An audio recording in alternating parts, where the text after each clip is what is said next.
Hey, how are you today? So Megan Rohr has sent in a question. She wants to know if renting to own a property is a good idea. I know a lot about it, and I've also done some more research before I created this video. So I've got 3 great things about rent to owns, and I've got 1 bad one. So listen to the end to hear the bad one. Okay, when you make a contract to rent to own a property, that contract is anywhere from 1 to usually 5 years. All right. Now here's number 1 of one of the best things about when you're renting to own a property is you're going to lock in a price. And as you guys have known and have seen through the real estate market, 2008, 2009, 2010, we had a crash. And guess what? The real estate market's been going up for 13 years after that. And now we're dealing with prices that are they're up there, definitely. So number 1 of the benefits of renting to own a property is you can lock in that price. All right. Number 2, if you don't have perfect credit, you can rent to own a property. Actually, those are the people they usually work with.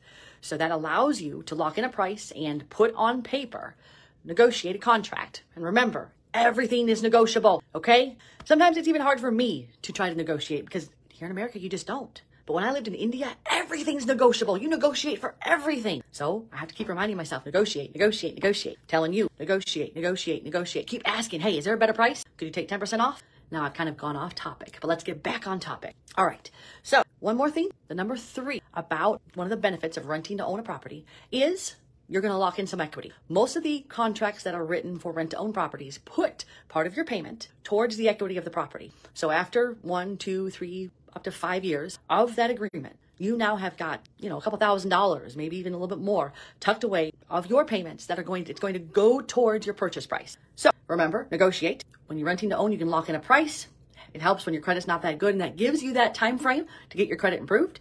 And number 3, you've got equity now put into that house. Now, I told you there was one really, really bad thing, and here it is. If you hit upon hard times, if you miss a payment, usually the way the contract is written is when you miss 1 payment, the entire thing is gone. So that is the biggest downside of renting to own. If you're thinking about doing a rent to own contract, one of the things I would highly suggest is making it something in there, a clause in there that says, God forbid you lose your job or you get divorced or friggin' life happens. You've got, I'd say ask for 6 months to fix whatever it is that falls apart so that you can keep that house and keep that contract and purchase it in the end. So there you have it. Those are the top 3 things and the one big bad one. If you have any questions about buying real estate here in Gainesville, I would love to talk to you. And also, if you live here in Gainesville, what do you like about Gainesville? DM me or put it in the comments. I need to start learning more about the city. I mean, I know a lot, but I want to learn more about what you like if you live here. All right, take care of yourself. Lots of love. Bye.